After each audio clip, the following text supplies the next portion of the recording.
Hello dear students, welcome back to Kataria pharmacy. तो प्यारे बच्चों, कैसे हो आप सभी? आई होप सभी ठीक होगे और सभी की स्टडी अच्छी चल रही होगी। तो फाइनली आज हमारा B pharma first semester human anatomy and physiology का लास्ट लेक्चर आ चुका है। Unit 5 part 2। इसमें हम देखने वाले हैं कार्डियोवैस्कुलर सिस्टम के जो भी टॉपिक्स रह गए थे उन सभी टॉपिक्स को आज के इस लेक्चर में हम कवर करने वाले हैं। तो बेटा जी वीडियो के एंड तक जरूर बने रहना, जिससे आपको each and every topic cover हो, ठीक है? क्योंकि ज्यादातर टॉपिक इसी पार्ट के अंदर देखने को मिलने वाले हैं। और जो भी बच्चे न्यू हैं, हमारे चैनल पे न्यू ज्वाइनिंग है, तो आप लोग चैनल को सब्सक्राइब जरूर करें और बेल आइकन को प्रेस कर दीजिए, जिससे आने वाली न्यू वीडियो का नोटिफिकेशन आप लोगों को सबसे पहले मिल सके।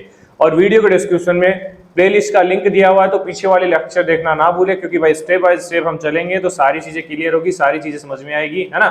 सीधी चलना है हमें। चलिए तो फिर स्टार्ट करते हैं आज के सेशन को। तो सिलेबस पिछला लेक्चर देखा तो आप लोगों को पता होगा। हार्ट, एनाटॉमी ऑफ हार्ट हमने स्टडी कर लिया, ब्लड सर्कुलेशन हमने देख लिया, blood vessels, structure and function of artery हमने देख लिया, वेन एंड कैपिलरीज हमने देख लिया। आगे के जो टॉपिक्स हैं, एलिमेंट ऑफ कंडक्शन सिस्टम, मतलब कंडक्शन सिस्टम के बारे में हमें स्टडी करना है। हार्ट बीट क्या होता है और regulation bye autonomic nervous system से कैसे रेगुलेट होता है हार्ट बीट। कार्डियक आउटपुट क्या होता है, कार्डियक साइकिल क्या होता है, regulation of blood pressure, pulse और electrocardiogram of disorder of heart. तो ये कुछ काफी टॉपिक्स है, 10-12 टॉपिक हैं, तो इन सभी टॉपिक को हम देखने वाले हैं। और भाई देखिए, मैं सबसे पहले यही बोलता हूं कि जितने भी टॉपिक हैं उनकी डेफिनेशन आप लिख लेना, याद कर लेना, कुछ भी कर लेना, लेकिन कर लेना जरूर, ठीक है? क्योंकि बहुत बेनिफिशियल आप लोगों के लिए वो होने वाली है।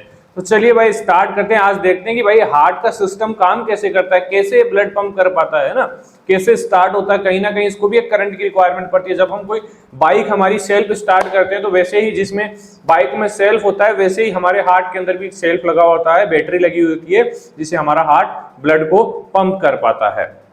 चलिए तो स्टार्ट करते हैं। कंडक्शन सिस्टम ऑफ हार्ट, सबसे पहले हम देखेंगे कंडक्शन सिस्टम ऑफ हार्ट। एक स्पेशल सिस्टम होता है, जैसा कि कोई जनरेटर है, कोई बाइक है जिसमें सेल्फ सिस्टम होता है, वैसे ही हमारे हार्ट के अंदर एक स्पेशल कंडक्शन सिस्टम होता है, जिसके थ्रू हमारा हार्ट एक्टिवेट होता है और ब्लड को पंप करता है, ठीक है? तो देखिए, एक कंप्लीट प्रोसेस होती है। वैसे तो हमारा हार्ट 24 आवर चलता है, लेकिन एक प्रोसेस में चलता है कि भाई यहां से स्टार्ट हुआ और यहां पे आके वापस से खत्म हो गया, ऐसे चलता है, एक प्रोसेस चलती है हार्ट की। तो सबसे पहले डेफिनेशन देखते हैं कंडक्शन सिस्टम ऑफ हार्ट की। The conduction system of heart is a network of specialized tissue, special tissue से बना हुआ होता है, दैट जनरेट एंड ट्रांसमिट, बनाता भी है और ट्रांसफर भी करेगा इलेक्ट्रिकल इंपल्स को। इलेक्ट्रिकल इंपल्स मतलब एक तरीके से करंट बनाता है और उसको सप्लाई भी करता है, causing the heart to beat, जिसकी वजह से क्या होता है, हमारा हार्ट बीट करता है। किसकी वजह से? नेटवर्क है स्पेशलाइज्ड टिश्यू का, वो जनरेट करेगा, ट्रांसमिट करेगा इलेक्ट्रिकल इंपल्स को और कॉज करेगा हार्ट टू बीट, हार्ट हमारा पंप करेगा ब्लड को। ये काम होता है किसका? कंडक्शन सिस्टम का। तो हिंदी में देखिए, हृदय की संचरण प्रणाली विशेष ऊतकों का जाल है, जो विद्युतीय आवेग उत्पन्न और प्रसारित करता है, जिसे हृदय धड़कता है। देखिए एक डायग्राम है, इससे सारी चीजें बेटा जी आप लोगों को क्लियर हो जाएगी। ये हमारा हार्ट का डायग्राम है एक तरीके से। तो कल हमने देखा था कि हार्ट के अंदर 4 चेंबर्स थे, 2 ऊपर 2 नीचे। तो ऊपर वाला था हमारा राइट एट्रियम, लेफ्ट एट्रियम, और नीचे वाला था लेफ्ट वेंट्रिकल, और इस साइड वाला था राइट वेंट्रिकल और लेफ्ट वेंट्रिकल। इतना आप लोगों ने देखा था। तो अभी इससे आपको लोकेशंस भी पता लग जाएगी। तो यहां पे देखिए, जो हमारा राइट एट्रियम है, इसमें cyano atrial node, cyano atrial node, ऐसे नोड भी जिसको बोलते हैं, वो लोकेटेड होती है, आपको दिखाई दे रही होगी। थोड़ा ध्यान से देखना है बेटा जी, ऐसा डायग्राम भी आपको बना के आना है। कंडक्शन सिस्टम काफी इंपोर्टेंट है, क्वेश्चन आ सकता है 5 मार्क्स में, ठीक है? तो यहां से एक तरीके से हार्ट की बैटरी भी हम इसको बोल सकते हैं। किसी पेशेंट में जब ये हमारा साइनो एट्रियल नोड जो है खराब हो जाता है, तो उसके अंदर क्या लगाया जाता है बेटा जी? पेसमेकर। नाम सुना होगा आप लोगों ने कभी ना कभी। वो हार्ट के ऊपर लगाया जाता है, बाहर से भी दिखाई देता है। काफी पेशेंट्स को होता है, हार्ट के पेशेंट को, जिसके अंदर साइनो एट्रियल नोड काम नहीं करती है, तो उसके अंदर पेसमेकर लगाया जाता है। तो हार्ट का पेसमेकर भी हम ऐसे नोड को बोल सकते हैं, जहां से करंट जनरेट होगा, ठीक है। ये करंट बेसिकली फ्लो होगा किसके थ्रू? एट्रियोवेंट्रिकुलर एवी नोड से। एट्रियोवेंट्रिकुलर नोड इसको कहां तक ट्रांसफर करेगी? वेंट्रिकल में लेके जाएगी। ये हमारा वेंट्रिकल आ गया। तो ये ट्रांसफर करने का काम किसका है भाई? वेंट्रिकल का है। थोड़ा स्लो करके इसको ले जाती है। उसके बाद जैसे आते हैं इसमें bundle of His. Bundle of His यहाँ पे मतलब एंटर करवाएंगे, बीच में रास्ता तो तय करवाएगा इसको एवी नोड। उसके बाद बंडल ऑफ हीज इसको अंदर लेके जाएगा किसके? वेंट्रिकल के, ठीक है। तो फिर क्या होगा? अब आगे इसकी प्रोसेस हम देखेंगे। अभी आप इस डायग्राम को देख लीजिए, ये सारी चीजें आपको याद होनी चाहिए। मेन है यहाँ पे sinoatrial node, atrio ventricular node मतलब एवी नोड। उसके बाद आता है बंडल ऑफ हीज, ठीक है। उसके बाद आते हैं प्रुकिंजक फाइबर जो कंप्लीट हार्ट में सप्लाई करते हैं, ठीक है। इधर भी है, इधर भी है, ठीक है। तो ये 5 चीजें हैं, ये इंपॉर्टेंट है। बाकी चीजें आप याद कर लेना। चलिए भाई इनको समझते हैं हम। ऐसे नोड जिसको हम साइनोएट्रियल नोड बोलते हैं, नेचुरल पेसमेकर होता है हमारी बॉडी का, हार्ट का। राइट एट्रियम में लोकेट होगा। ये हमने देखा हार्ट, इसके 4 चेंबर्स थे। ये राइट एट्रियम है और ये लेफ्ट एट्रिया है और ये राइट वेंट्रिकल है और ये लेफ्ट वेंट्रिकल है, ठीक है। यहाँ पे ये लोकेटेड होगा। पता चल गया ऐसे नोड क्या होता है, क्या काम करता है, ठीक है। उसके बाद आता है AV node, atrioventricular node, relay centre. Relay centre मतलब थोड़ा डिले करके इंपल्स को आगे पास करता है, मतलब यहां से आगे पास करेगा। तो ये हमारा बीच में लोकेटेड होता है एवी नोड, रिले सेंटर होता है। उसके बाद आता है बंडल ऑफ हीज। ये क्या करता है? Carry impulse to ventricle. इसके हाथ से नर्व इंपल्स को लेके कहां लेके जाएगा? वेंट्रिकल में लेके जाएगा। मतलब इसने अपना काम बंडल ऑफ हीज को दे दिया, ठीक है। उसके बाद आता है Purkinje fibre, Purkinje fibre, spread impulse in ventricle and contraction. Complete ventricle के अंदर फैलाने का काम होता है पुर्किंजिक फाइबर का।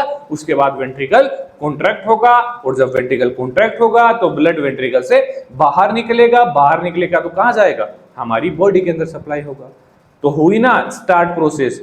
ऐसे नोड से स्टार्ट हुआ, करंट आया, लास्ट में जो प्रोसेस हुई वेंट्रिकल को कॉन्ट्रैक्ट किया और वेंट्रिकल कॉन्ट्रैक्ट हो गई तो हमारा ब्लड हार्ट से निकल जाएगा और बॉडी में चला जाएगा। उसके बाद वापस से यही प्रोसेस होगी। तो ये चलती रहती है, ठीक है। समझ में आया कंडक्शन सिस्टम? अच्छी बात है, समझ में आया।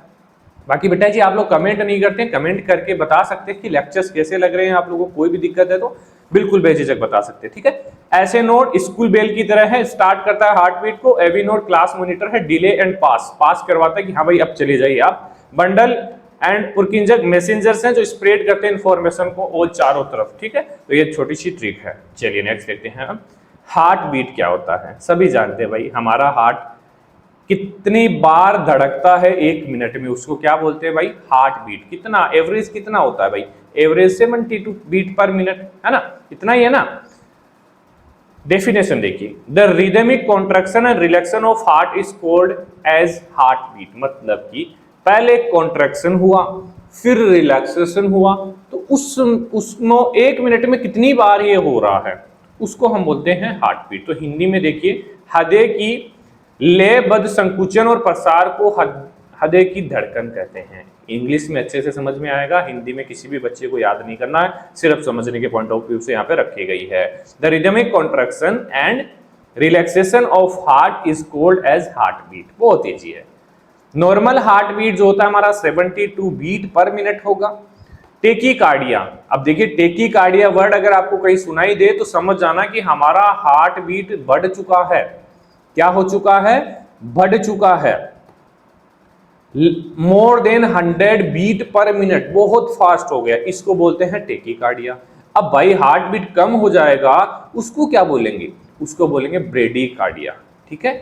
ब्रेडीकार्डिया less than 60 minute per minute, slow हो जाएगा। तो ये 2 टर्म्स आप लोगों को याद रखनी है। ये भी एक डिजीज कंडीशन हो सकती है हार्ट के लिए, ठीक है बेटा जी। चलिए अब देखते हैं, सिस्टोल होता है एक होता है डायस्टोल। कभी तो सुना होगा आप लोगों ने, जब ब्लड प्रेशर चेक करवाने गए होंगे, कभी आपने किसी का किया होगा, तो ऊपर आता है 120, क्या 120, नीचे आता है 80। तो ये वाला जो होता है हमारा सिस्टोल होता है और नीचे वाला होता है डायस्टोल।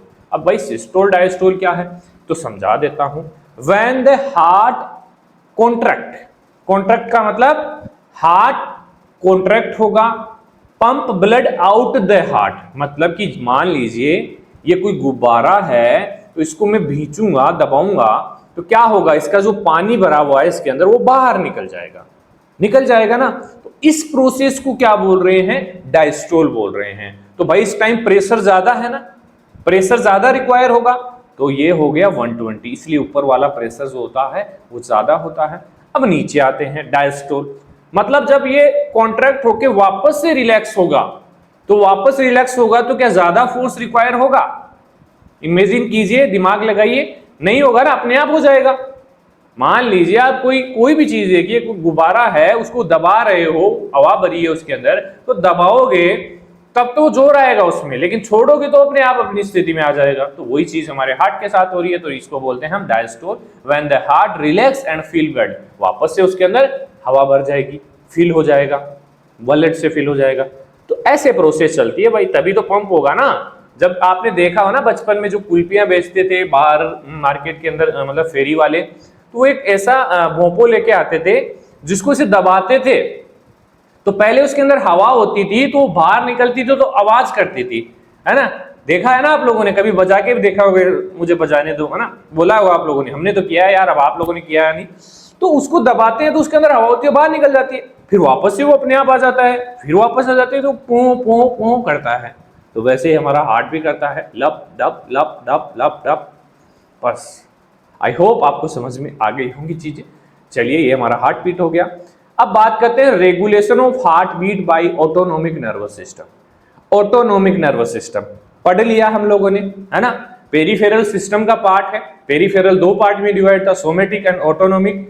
तो हमारा सोमेटिक तो हमारे कंट्रोल में, वॉलेंट्री कंट्रोल में, जैसे हमारे स्केलेटल मसल्स हैं, लेकिन दूसरा जो ऑटोनोमिक नर्वस सिस्टम था वो हमारे कंट्रोल में नहीं है। तो हार्ट का एग्जांपल मैंने दिया था आप लोगों को, तो आ जाइए भाई। हार्ट बीट का क्या हो रहा था, सिंपैथेटिक और पैरासिम्पैथेटिक दो टाइप का हमारा ऑटोनोमिक नर्वस सिस्टम को डिवाइड किए। तो सिंपैथेटिक मतलब fight flight fear, emergency condition में क्या हो रहा था, जब आपके सामने शेर आ रहा था तो क्या हो रहा था, आपकी हार्ट बीट बढ़ रही थी, स्वेटिंग हो रही थी, क्या था भाई, हार्ट बीट बढ़ गई, फोर्स ऑफ कॉन्ट्रैक्शन बढ़ गया, तो दिक्कत हो सकती है, आपकी नसें भी फट सकती हैं, कुछ भी हो सकता है। तो ये सिस्टम होता है सिंपैथेटिक सिस्टम, हार्ट रेट को बढ़ाने का काम करता है, सीधा सीधा मतलब है। पैरासिम्पैथेटिक रेस्ट एंड डाइजेस्ट, खाना खा के ऐसी चला के सो गए हैं, क्या प्रेशर पड़ेगा बेटा हार्ट के ऊपर, कुछ प्रेशर नहीं, रिलैक्स है, वो आराम से धड़क रहा है, बस वही है पैरासिम्पैथेटिक। वेगस नर्व धीमा करने वाला होता है, डिक्रीज करेगा हार्ट रेट, जैसे कि रिलैक्स मोड में है। इजी है भाई, इससे इजी कुछ नहीं हो सकता, ठीक है। कोई भी दिक्कत हो टेंशन नहीं लेना, हम हैं, मैसेज करो, इंस्टाग्राम पे जाओ, टेलीग्राम पे जाओ, ठीक है, सारे सॉल्यूशन करेंगे। सोचो, कार का एक्सीलरेटर दबाते हैं उसको बोलते हैं सिंपैथेटिक, मतलब प्रेशर बढ़ेगा, स्पीड बढ़ेगी कार की। ब्रेक लगाते हैं, स्लो हो जाएगी, पैरासिम्पैथेटिक है। अरे छोटी छोटे एग्जांपल्स हमने बनाए हैं आप लोगों की। ये देखिए कहां से कंट्रोल होता है, यहां से कंट्रोल होता है हमारे माइंड से। माइंड में क्या है भाई, ऑटोनोमिक नर्वस सिस्टम हमारा लोकेटेड है, तो भाई यहां से मैसेज आएगा कि भाई ये कंडीशन है। अब वेगस नर्व होती है वो क्या करती है, पैरासिम्पैथेटिक एक्शन करती है, डिक्रीज करेगी हार्ट रेट को। सिंपैथेटिक जो कार्डियक नर्व होती है वो क्या करेगी, इंक्रीज करेगी heart rate and force of contraction. अगर डायग्राम बनाना चाहते हैं वो भी बना सकते हैं आप लोग, ठीक है। चलिए नेक्स्ट देखते हैं, cardiac output, the volume of blood pump by the heart पर मिनट। एक मिनट में कितना ब्लड पंप करता है हमारा हार्ट, उसको हम बोलते हैं कार्डियक आउटपुट। डेफिनेशन याद कर लेना, 100% आएगी 2 मार्क्स में, ठीक है। कार्डियक आउटपुट और कार्डियक साइकिल दोनों में से एक डेफिनेशन देखने को मिलेगी। The volume of blood pump by heart पर मिनट, एक मिनट में हमारा हार्ट कितना ब्लड पंप कर सकता है उसको हम बोलते हैं वॉल्यूम कार्डियक आउटपुट, ठीक है। चलिए देखते हैं, प्रति मिनट हृदय द्वारा पंप किया गया रक्त की मात्रा को हम बोलते हैं कार्डियक आउटपुट। कैसे निकालते हैं कार्डियक आउटपुट, स्ट्रोक वॉल्यूम कितना है और हार्ट रेट कितना है, तो इसको निकालेंगे तो हमारा अप्रोक्स 5 लीटर पर मिनट एडल्ट के अंदर देखा गया है कार्डियक आउटपुट, ठीक है। तो भाई एग्जांपल देखिए, सोचो कि पानी की मोटर है, हर बार बाल्टी में पानी भरती है, कितना पानी भर रही है, मतलब किस प्रेशर से भर रही है, और 1 मिनट में कितनी बार मोटर चलती है। हार्ट रेट, कुल आउटपुट, कितनी बार हार्ट बीट करा और कितना वाटर आया 1 मिनट के अंदर, उसको दोनों को इंटू करेंगे तो हमारा कार्डियक आउटपुट आ जाएगा। इधर देखिए, factor affecting heart rate, heart rate को कौन से फैक्टर्स अफेक्ट करते हैं भाई, ऑटोनोमिक इन्वर्सन अभी देखा हमने, सिंपैथेटिक पैरासिम्पैथेटिक, हार्मोन्स भी इफेक्ट करते हैं, फिटनेस लेवल क्या है आपकी बॉडी का, एज क्या है, एज भी डिपेंड करता है। तो हार्ट रेट यहाँ पे डिपेंड करेगी भाई कितनी हो रही है, कि 75 है या 70 है या 100 है, वो हो गई, यहाँ 72 कर दिया हमने। उसके बाद factor affecting stroke volume, stroke volume क्या होता है, हार्ट साइज पे डिपेंड कर सकता है, फिटनेस क्या है हार्ट की, जेंडर क्या है, कॉन्ट्रैक्टिलिटी कैसी है, ड्यूरेशन ऑफ कॉन्ट्रैक्शन कैसा है, प्री लोड और आफ्टर लोड, मतलब प्री लोड और after load, stroke volume, diastolic volume कितना है और स्ट्रोक वॉल्यूम कितना है, मतलब सिस्टोलिक जो हमने ब्लड प्रेशर बोला है 120/80, तो इन दोनों को माइनस करके जो भी आएगा उसको यहाँ पे स्ट्रोक वॉल्यूम हम बोलेंगे। ठीक है, इतना ज्यादा मैथमेटिकली हमें नहीं जाना है, हमें पता होना चाहिए कि भाई स्ट्रोक वॉल्यूम कार्डियक आउटपुट कैसे निकालते हैं, कि भाई heart rate into stroke volume. बाकी आगे आएगी चीजें, टेंशन मत लो, ये बेसिक चीजें हैं तो बेसिक समझ लो, ज्यादा डीपली जाने की कोशिश करते हो नोट्स में जाना, सारी चीजें आपको मिल जाएगी। ठीक है, ये मत सोचना कि यह पढ़ा दिया तो लिमिटेड, यही चीजें हमें याद रखनी है बेटा जी। नोट्स और भी मेहनत करके हम लोगों ने आपके लिए तैयार किए हैं और प्राइस भी बहुत कम रखा है, तो जाके ज्वाइन कर सकते हैं। वीडियो के डिस्क्रिप्शन में टेलीग्राम का लिंक दिया है, फिलहाल टेलीग्राम पे मिलेंगे, कुछ दिन में एप्लीकेशन पे आपको अवेलेबल हो जाएंगे। ठीक है, चलिए, ये हमारा कार्डियक आउटपुट का डेफिनेशन इंपॉर्टेंट है। ठीक है, सबसे ज्यादा डेफिनेशन। बात करें कार्डियक साइकिल की, कार्डियक साइकिल क्या होता है भाई, कंप्लीट एक बार ब्लड पंप करता है, मतलब एक साइकिल होता है। ठीक है, a sequence of event in one complete heart beat, एक हार्ट बीट में कितनी सीक्वेंस होती है, मतलब एक राउंड में चलता है हार्ट, यहां से स्टार्ट होगा, यहां पे खत्म होगा, फिर स्टार्ट होगा, ऐसे चलेगा। तो sequence of event in one complete heart beat is called as the cardiac cycle. एक पूर्ण हृदय धड़कन में होने वाली घटनाओं की श्रृंखला को हृदय चक्र कहते हैं। कौन कौन सी घटनाएं हुई जिसके बाद एक बीट हमारा कंप्लीट हुआ, पहले आर्ट्रियल कॉन्ट्रैक्शन होगा, फिर वेंट्रिकल कॉन्ट्रैक्ट होगा, फिर ब्लड जाएगा, फिर उसके बाद आर्ट्रियल रिलैक्स होंगे, वेंट्रिकल रिलैक्स होंगे, वापस से ब्लड आएगा। यही तो प्रोसेस है, इसी को तो कार्डियक साइकिल बोलते हैं बेटा जी। टेंशन क्यों लेते हो आप, टेंशन मत लो, हम जब तक आप लोगों के साथ हैं तो टेंशन नहीं लेना, टेंशन को भगा देंगे। आर्ट्रिया सिस्टोल, अब फिर से मेरे को डायग्राम बनाना पड़ेगा, फिर से मेरे को डायग्राम बनाना पड़ेगा भाई, हैं डायग्राम तो बनाना पड़ेगा क्योंकि समझाना जो है आप लोगों को। इतना याद कर लोगे सारी चीजें समझ में आ जाएगी, कुछ भी नहीं भूलोगे, भूलोगे तो हम बैठे हैं आपको रिवाइज करवाने के लिए। ठीक है, चलिए भाई, यहाँ पे हमारा कौन सा वाल होता है भाई, ट्राइकास्पिड। ठीक है, और इधर कौन सा वाल होता है, इधर हमारा बाइकास्पिड वाल होता है, जिसको मेट्रल वाल भी बोलते हैं। ठीक है, तो भाई क्या होगा, सबसे पहले आर्ट्रियल सिस्टोल होगा। सिस्टोल का मतलब क्या है, कॉन्ट्रैक्ट होगा, जो हमने समझाया आपको। तो ये यहां से इसको कॉन्ट्रैक्ट होगा तो वाल खुलेगा ट्राइकास्पिड, ट्राइकास्पिड वाल खुलेगा तो ब्लड किसके अंदर आएगा, फटाफट ब्लड हमारा राइट वेंट्रिकल के अंदर आ जाएगा भाई। राइट वेंट्रिकल में ब्लड आया, उसके बाद क्या होगा, राइट वेंट्रिकल कॉन्ट्रैक्ट होगा, ब्लड यहां से निकल जाएगा, फरार हो जाएगा, वेंट्रिकल सिस्टोल होगा, वेंट्रिकल कॉन्ट्रैक्ट होगा, यहां से भी निकल गया। तीसरी प्रोसेस है रिलैक्सेशन होगा। बस यही चलता है, लब डब लब डब लब डब डब डब डब, खत्म है बात कार्डियक साइकिल की। ठीक है, कितना टाइम लगता है, इंपॉर्टेंट है, 0.8 सेकंड लगता है एक बार बीट करके ब्लड, मतलब एक चक्र को कंप्लीट करने में। ठीक है, चलिए डिटेल में नोट्स में। ठीक है, चलिए, वॉशिंग मशीन जैसे कि फिल होगा, पहले तो आर्ट्रियल सिस्टोल होगा, फिर वेंट्रिकुलर सिस्टोल होगा, देन रिलैक्स होगा, बस इतना ही काम है, इजीली आप लोग लिख पाओगे इसको। नेक्स्ट है regulation of blood pressure. Blood pressure कैसे रेगुलेट होता है, कभी कभी ब्लड प्रेशर हाई भी हो जाता है, कभी कभी ब्लड प्रेशर कम भी हो जाता है।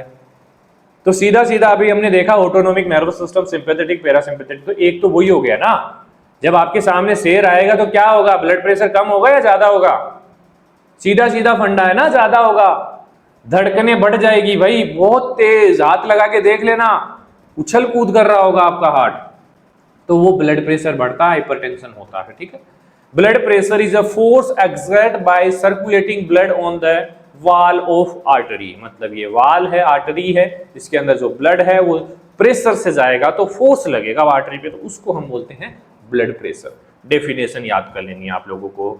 ठीक है, चलिए भाई, धमनियों की दीवारों पर बहते रक्त द्वारा लगाया गया बल ही रक्तचाप कहलाता है। क्या बात है, हिंदी में याद नहीं करना है, समझदार हो आप लोग वैसे तो। चलिए, नॉर्मल बीपी कितना होता है? सिस्टोलिक 120, डायस्टोलिक 80 mmHg, इसकी वैल्यू होती है। ठीक, नॉर्मल वैल्यू आप अच्छी तरीके से जानते हैं। कंट्रोल्ड बाय, सबसे पहले तो बैरो रिसेप्टर्स होते हैं जो आइडेंटिफाई करते हैं कि कैसी कंडीशन है, उस कंडीशन के हिसाब से या तो ब्लड प्रेशर को कम करेंगे या फिर बढ़ाएंगे। ठीक है, बैरो रिसेप्टर प्रेशर सेंसर होते हैं अरोटा एंड कैरोटिड। कहां पे लोकेटेड होते हैं? अरोटा और कैरोटिड, जो कि बेसिकली वेन आर्टरीज होती हैं हमारे हार्ट के अंदर। दूसरा आता है, अभी मैंने बताया, ANS autonomic nervous system. Sympathetic increase करेगा ब्लड प्रेशर को, parasympathetic rest and digest decrease करेगा। ठीक है, हार्मोन्स, हार्मोन में आता है रेनिन, एंजियोटेंसिन और एडीएचएएनपी, ये कुछ हार्मोन्स हैं जो क्या करते हैं, ये भी हार्ट बीट को, ब्लड प्रेशर को रेगुलेट करते हैं। ठीक है, चलिए देखिए, BP water pressure in pipe, अगर ज्यादा बढ़ जाएगा तो पाइप फट जाएगा। चलिए अब देखते हैं हमारा रेनिन एंजियोटेंसिन जो है वो कैसे रेगुलेट करता है ब्लड प्रेशर को। रेनिन कहां से रिलीज होता है बेटा जी? रेनिन रिलीज होता है कहां से? किडनी से। और एंजियोटेंसिन कहां से रिलीज होता है? लीवर से। एंजियोटेंसिन रिलीज होगा, रेनिन इधर से आएगा, क्या करेगा? एंजियोटेंसिन फर्स्ट बनाएगा। ठीक है, फर्स्ट आ गया, कोई दिक्कत नहीं है, कोई प्रॉब्लम नहीं है। उसके बाद लंग्स से आएगा एसीई, एंजियोटेंसिन कन्वर्टिंग एंजाइम। ठीक है, एंजियोटेंसिन कन्वर्ट करेगा किसको? एंजियोटेंसिन फर्स्ट को सेकंड में कन्वर्ट कर देगा। अब ये सेकंड जो है ना भाई, ये है थोड़ा खुरापाती। ये क्या करेगा? जो ब्लड वेसल डायलेट थी उस ब्लड वेसल को सिकुड़ देगा, कॉन्ट्रैक्ट कर देगा। तो क्या होगा? जब ब्लड वेसल कॉन्ट्रैक्ट हो जाएगी, मान लीजिए कोई पानी से आप कहीं पे भी पानी दे रहे हैं, नॉर्मल पाइप पड़ा है, प्रेशर नॉर्मल आएगा। जब उस पाइप को आप दबा दोगे, आपका पैर लग जाएगा, तो प्रेशर क्या होगा भाई? बढ़ जाएगा ना। तो वही इसके अंदर ये एंजियोटेंसिन सेकंड करता है, वैसो कंस्ट्रिक्शन करता है, तो ब्लड प्रेशर बढ़ जाएगा। ऐसे ही एड्रिनल ग्लैंड क्या रिलीज करती है? एंजियोटेंसिन एड्रिनल ग्लैंड से क्या रिलीज कराएगा? एल्डोस्टेरोन। एल्डोस्टेरोन रिलीज होगा तो क्या होगा? किडनी के अंदर reabsorption of NaCl and water बढ़ जाएगा, मतलब वापस से रीएब्जॉर्ब कर लेगा NaCl साल्ट को और वाटर को। तो भाई साल्ट एंड वाटर वापस से रीएब्जॉर्ब हो रहे हैं, तो कहीं ना कहीं लेवल बढ़ रहा है साल्ट्स का, इलेक्ट्रोलाइट्स का ब्लड के अंदर, तो क्या होगा? प्रेशर बढ़ेगा या कम होगा? ऑब्वियसली बढ़ेगा। जब रीएब्जॉर्ब होंगे तो बढ़ेगा ना, जब बाहर निकल जाएंगे तो कोई दिक्कत नहीं है। मान लीजिए आप पेशाब नहीं करते हैं लंबे टाइम तक, तो क्या होता है? प्रेशर बढ़ जाता है, आपके ब्लैडर का ही प्रेशर बढ़ जाता है। तो रिलीज कर दोगे तो कोई प्रेशर नहीं है, खत्म हो जाएगा, नॉर्मल हो जाएगा। तो ये डायग्राम भी अच्छा है, इसको आप लिख सकते हैं, एक क्वेश्चन पूछा जाता है ना, regulation of blood pressure by renin and the angiotensin system. ठीक है, चलिए ये भी समझ में आ गया। अब लास्ट है पल्स, लास्ट है या आगे और है एक टॉपिक इंपोर्टेंट। पल्स क्या है? Definition, rhythmic expansion and recoil of artery due to heart beat, मतलब कि हृदय की धड़कन के कारण धमनी का, धमनी मतलब आर्टरी, लयबद्ध फैलना और सिकुड़ना, मतलब कि धमनी जो आर्टरीज होती हैं हार्ट बीट के कारण क्या होती हैं? थोड़ी बहुत ऐसे करती है, जिसका हम आइडेंटिफाई कर लेते हैं। तो बेसिकली यहाँ पे देखिए 72 जैसे हमारी हार्ट बीट करेगी वैसे ही हमारी पल्स करेगी। Example, pulse rate equal to heart rate. कभी कंफ्यूजन रहता है बच्चों को कि सर प्लस पल्स रेट अलग होता है, हार्ट रेट अलग होता है। नहीं भाई, अलग नहीं होता, हार्ट के हिसाब से ही पल्स रेट चलता है। ठीक है, तो हार्ट रेट को यहाँ लगा के गिनने से अच्छा है कि यहाँ पे लगा के गिन लिया जाए, है ना। तो ये सीधा सीधा फंडा है। यहाँ पे रेडियल आर्टरीज होती हैं, इसके अलावा और भी काफी पॉइंट्स होते हैं, काफी जगह होती है जहाँ से हम देख सकते हैं। यहाँ पे भी एक पॉइंट होता है जहाँ पे लगा के हाथ आप चेक कर सकते हैं, यहाँ पे हाथ लगाइए और चेक कीजिए, पता लग जाएगा आपको। ठीक है, और भी काफी पॉइंट होते हैं, ये आपने देखा ही होगा। तो ये हमारी रेडियल आर्टरी होती है, तो जिसे हम पल्स रेट का पता लगाते हैं। ठीक है, ये पल्स रेट हो गया, इजीली डेफिनेशन आपको पता होनी चाहिए। इलेक्ट्रोकार्डियोग्राम, ये 5 मार्क्स का क्वेश्चन हो सकता है भाई, इसको याद कर लेना। ईसीजी, इलेक्ट्रोकार्डियोग्राम इसकी डेफिनेशन है भाई, इलेक्ट्रिकल सिग्नल्स ऑफ हार्ट को मेजर करने के लिए टेस्ट किया जाता है बेसिकली, उसको हम बोलते हैं ईसीजी। जो क्या करता है, ECG graphic recording of electrical activity of heart. Electrical activity कहां देखी हमने, कंडक्शन सिस्टम। स्टार्टिंग में हमने देखा ऐसे नोड एक्टिवेट हो रहा था, उसके बाद एवी नोड ट्रांसफर कर रहा था, पुरकिंजक फाइबर, बंडल ऑफ हीज, तो वहां पे हमारा काम स्टार्ट होता है ईसीजी का। ठीक है, उसी को दर्शाता है ये graphical recording of electrical activity of heart. तो देखिए ईसीजी हृदय की विद्युतीय गतिविधि का ग्राफिक रिकॉर्ड है, मतलब जो कंडक्शन सिस्टम हो रहा था उसका ग्राफ बना के दे देगा हमें कि भाई क्या चल रहा है उसके अंदर, सही चल रहा है या नहीं चल रहा है, जिससे आइडेंटिफाई कर लिया जाएगा कि हार्ट के अंदर कुछ ना कुछ गड़बड़ है। तो देखिए ये डायग्राम आपको सारी चीजें समझा देगा। देखिए बेसिकली ईसीजी में एक कॉम्प्लेक्स बनता है, एक सेकंड, एक कॉम्प्लेक्स बनता है पी, ये कॉम्प्लेक्स बनता है बेसिकली, क्या बोलते हैं इसको, P Q R S T.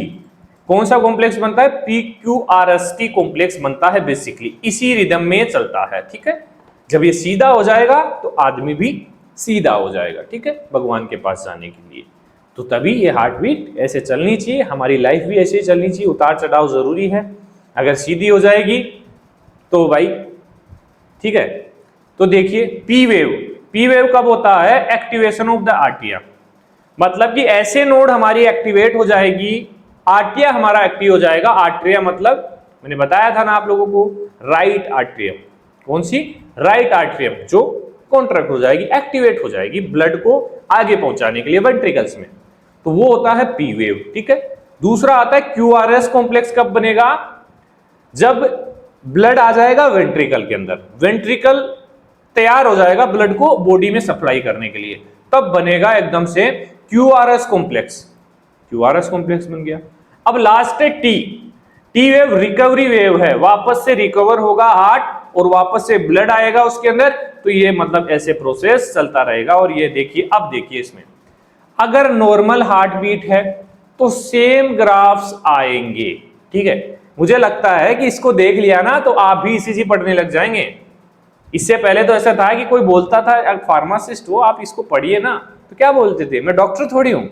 अरे भाई अब डॉक्टर से कम नहीं है हम, है ना, डॉक्टर से कम नहीं है, सारी चीजें पता है हमें, हम भी फार्माकोलॉजी पढ़ेंगे आगे जो डॉक्टर पढ़ते हैं। ठीक है, हार्ट बीट फास्ट होगा तो क्या होगा, ये भी फास्ट चलेगा, स्लो होगा हार्ट बीट तो ये कॉम्प्लेक्स भी स्लो बनेंगे, गैप आ जाएगा इनके बीच। अगर इरेगुलर होगा तो भाई इरेगुलर ये कॉम्प्लेक्स बनेंगे। समझ में आ गई, आप देख सकते हो आराम से, इसको देख लिया तो आपने वो भी पढ़ सकते हो। अब भाई देखिए हार्ट बीट ज्यादा है, क्या बताया था पीछे मैंने, टेकीकार्डिया। अब आगे देखेंगे टेकीकार्डिया की वजह से क्या हो सकता है। हार्ट बीट कम है, ब्रेडीकार्डिया, बिल्कुल बस। तो इरेगुलर हार्ट बीट क्या बोलते हैं उसको, पैल्पिटेशन। ठीक है, चलिए वेव, पी वेव में क्या होता है, आर्टेरियल डीपोलराइजेशन, मतलब तैयार हो जाती है ब्लड कॉन्ट्रैक्ट होने के लिए, ब्लड को वेंट्रिकल्स में भेजने के लिए। उसके बाद क्यूआरएस कॉम्प्लेक्स बनेगा, वेंट्रिकल डीपोलराइज होगी, ब्लड को आगे बॉडी में सप्लाई करने के लिए तैयार है, मतलब कॉन्ट्रैक्ट हो रहा है, डीपोलराइजेशन मतलब कॉन्ट्रैक्शन होगा। क्यू वेव वेंट्रिकल रीपोलराइज होगी, वेंट्रिकल ने पंप कर दिया ब्लड, अब वापस से वो रिलैक्स हो रहा है। ठीक है, इजीली आप बता पाएंगे, मुझे नहीं लगता कोई भी बच्चा इसको भूलेगा, भूलना नहीं है। अगर ये लेक्चर देख के आप नोट्स की तरफ जा रहे हो तो बेटा गारंटी देता हूं 100% चीजें समझ में आएगी। अगर डायरेक्टली नोट्स परचेज कर रहे हो आप तो नहीं आएगी, साफ बात है। लेक्चर इस तरीके से डिजाइन करिए कि बच्चा लेक्चर देख के जाएगा, नोट्स पढ़ेगा तो भाई उसके बल्ले बल्ले हो जाएगी, है ना, टेंशन दूर हो जाएगी। चलिए, अभी तक भी काफी बच्चों ने नोट्स परचेज नहीं किए हैं क्योंकि अपने ऊपर इन्वेस्ट नहीं करना चाहते आधे बच्चे। तो जो बच्चे इन्वेस्ट कर रहे हैं उनको फायदा मिलेगा, क्योंकि भाई आप एक दिन दोस्त के साथ बाहर जाके पिज्जा खाने से अच्छा है कि आप हमें दे के नोट्स ले लें, इतना ही चार्जेस है। अगर 4 सब्जेक्ट के नोट्स ले रहे हो 299 चार्ज है, 299 में पिज्जा आता है भाई, है ना। वैसे तो 49 में भी आता है, लेकिन अच्छा पिज्जा खाओगे आप छोटा मोटा पिज्जा तो खाने वाले नहीं हो, क्योंकि वहां तो आप अपनी बॉडी को खराब करने के लिए 299 दे रहे हो, लेकिन यहां अपनी बॉडी को, अपने नॉलेज को इंप्रूव करने के लिए, अपने आप को इंप्रूव करने के लिए आप 299 नहीं दे सकते भाई। ये फैक्ट है, पब्लिक के अंदर यही हो रहा है। अपने ज्ञान को बढ़ाने के लिए कोई भी पैसा खर्च नहीं करता, अपनी बॉडी को खराब करने के लिए, अपने सिस्टम को खराब करने के लिए बच्चे कितना भी खर्च कर देंगे, ये फैक्ट है। लेकिन आप ऐसे नहीं हो, आप सही डायरेक्शन में जा रहे हो, तभी आज हमारी सीरीज के साथ जुड़े हुए हो। क्योंकि भाई स्टार्टिंग में कोई भी बच्चा ध्यान नहीं देता, लेकिन आप ध्यान दे रहे हो, इसलिए अच्छे बच्चे हो और आप लोग अच्छी तरीके से समझते हो आपको क्या करना है। ठीक है, चलिए ट्रिक की बात करें। P प्रिपेयरिंग आर्टिया, QRS क्विक कॉन्ट्रैक्शन होगा, ब्लड बाहर जाएगा। T टाइम टू रिलैक्स, बस इजी है, इससे इजी और क्या होगा। ये कॉम्प्लेक्स बनता है, ऐसा डायग्राम आप लोग बना के आ जाओगे तो आपको मार्क्स भी पूरे मिल जाएंगे। ये PR इंटरवल हो गया, ये QRS कॉम्प्लेक्स हो गया और ये ST सेगमेंट हो गया, QT इंटरवल इसको बोलते हैं। ठीक है, इजीली बना पाएंगे। लास्ट देखिए, डिसऑर्डर ऑफ हार्ट। क्या कौन से डिसऑर्डर्स हो सकते हैं? हाइपरटेंशन, ब्लड प्रेशर का बढ़ना। एथेरोस्क्लेरोसिस, मान लीजिए हमारी आर्टरीज है, धीरे धीरे कोलेस्ट्रॉल जमा हो जाएगा इसके अंदर, तो क्या होगा, कोलेस्ट्रॉल जमा हो जाएगा तो एक टाइम ऐसा आएगा कि ये कोलेस्ट्रॉल कंप्लीटली ब्लॉक कर देगा आर्टरी को, जिससे ब्लड की सप्लाई बंद हो जाएगी, तो वो कंडीशन होगी एथेरोस्क्लेरोसिस। मतलब ब्लड का आगे जाना बंद हो जाएगा, कोई भी दिक्कत आ सकती है, पैरालिसिस हो सकता है। ठीक है, इसके लिए बेसिकली जो एंजियोग्राफी की जाती है, छल्ला लगाया जाता है, जिसे बोलते हैं ना छल्ला डला है इसके, तो वो छल्ला एंजियोग्राफी होता है, तो वो एथेरोस्क्लेरोसिस में जो ब्लॉकेज आ जाता है उसको ठीक करने के लिए। ठीक है, इसके अलावा एंजाइना पेक्टोरिस, एंजाइना के अंदर भी बेसिकली चेस्ट पेन होता है, बहुत सीवियर चेस्ट पेन होता है, डिफरेंट टाइप्स के होते हैं एंजाइना। नोट्स में आपको थोड़ा बहुत डिटेल में मिल जाएगा, बाकी आगे हम और सब्जेक्ट्स आएंगे वहाँ पे सबको डिटेल में पढ़ने वाले हैं। ठीक है, मायोकार्डियल इन्फार्क्शन जिसको हम बोलते हैं हार्ट अटैक, साइलेंट अटैक हो सकता है, कुछ सा भी हो सकता है, हार्ट काम करना बंद कर देता है मायोकार्डियल। आर्रhythmia, हार्ट रेट इधर उधर हो गई, कम ज्यादा कम ज्यादा कम ज्यादा, उसको बोलते हैं अरिथमिया। इरेगुलर हार्ट बीट को क्या बोलते हैं, जिसको पल्पिटेशन बोलते हैं, अरिथमिया। ठीक है, ये डिजीज होती है। आगे है heart failure, completely failure of heart. तो ये कुल 6 डिजीज हैं जिनके बारे में नोट्स में डिटेल में दिया हुआ है। ठीक है, तो भाई जो बच्चा अपने ऊपर इन्वेस्ट करना चाहता है वो कर सकता है। तो ये क्विक रिकेप है भाई। ऐसे नोट क्या है, पेसमेकर जिसको बोलते हैं, जो पेसमेकर एक्चुअली होता क्या है, बाहर से जब लगवाते हैं उसको पेसमेकर बोलते हैं, लेकिन नेचुरली पेसमेकर हम बोल सकते हैं ऐसे नोट को।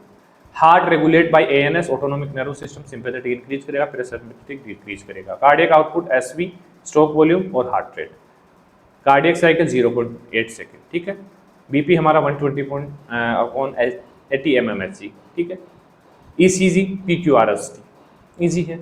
और क्या चाहिए, disorder, hypertension, angina, myocardial infarction, simple रे। चलिए भाई, offer soon low, 99 for 1 subject, 299 for 4 subject. हटा दो इसको, 4 सब्जेक्ट ले लो, 99 का फायदा हो जाएगा। बात मैंने समझा दी, आप लोग समझ गए हो। ठीक है, चलिए मिलते हैं नेक्स्ट लेक्चर में। कंप्लीट हो चुका है ह्यूमन एनाटॉमी एंड फिजियोलॉजी। किसी बच्चे को कोई डाउट है, अभी जाइए इंस्टाग्राम पे जाइए। इंस्टाग्राम तो होगा ना आप लोगों के पास, नहीं है? टेलीग्राम पे जाइए, पापा का फोन लीजिए, अगर आपके पास फोन नहीं है पापा के फोन में टेलीग्राम डाउनलोड कीजिए, वहां पे मैसेज कीजिए मुझे कि सर इस टॉपिक में मुझे दिक्कत आ रही है, नोट्स रिलेटेड कोई क्वेरी है, उसके लिए भी मैसेज कीजिए। बाकी अभी फिलहाल टेलीग्राम ग्रुप ज्वाइन कीजिए, जल्द ही एप्लीकेशन आने वाला है, उस पर नोट्स अपलोड हो जाएंगे, इजीली आप लोग परचेज कर पाएंगे। ठीक है, अगर हार्ड कॉपी चाहिए तो वो भी कमेंट कीजिए, क्योंकि आप लोगों की डिमांड के अकॉर्डिंग हम चलने वाले हैं। तो आपको हार्ड कॉपी चाहिए, PDF चाहिए, उसके हिसाब से आप कमेंट कर सकते हैं, क्योंकि हार्ड कॉपी की थोड़ी कॉस्ट बढ़ जाएगी, क्योंकि भाई प्रिंटिंग चार्जेस भी बढ़ेंगे उसमें। बाकी PDF लेना चाहते हैं, फोन से पढ़ सकते हैं, PC से पढ़ सकते हैं, तो आप पे डिपेंड करता है। ठीक, चलिए मिलते हैं नेक्स्ट वीडियो में, धन्यवाद। नेक्स्ट सब्जेक्ट कमेंट कर सकते हैं कौन सा स्टार्ट करें। वैसे तो हम फार्मास्यूटिक्स स्टार्ट करने की सोच रहे हैं, काफ़ी अच्छा सब्जेक्ट है, इंटरेस्टिंग सब्जेक्ट है। इसको जैसे पढ़ाया है उसको भी उसी तरीके से पढ़ाएंगे। ठीक है, चलिए मिलते हैं, बहुत बहुत धन्यवाद आपका।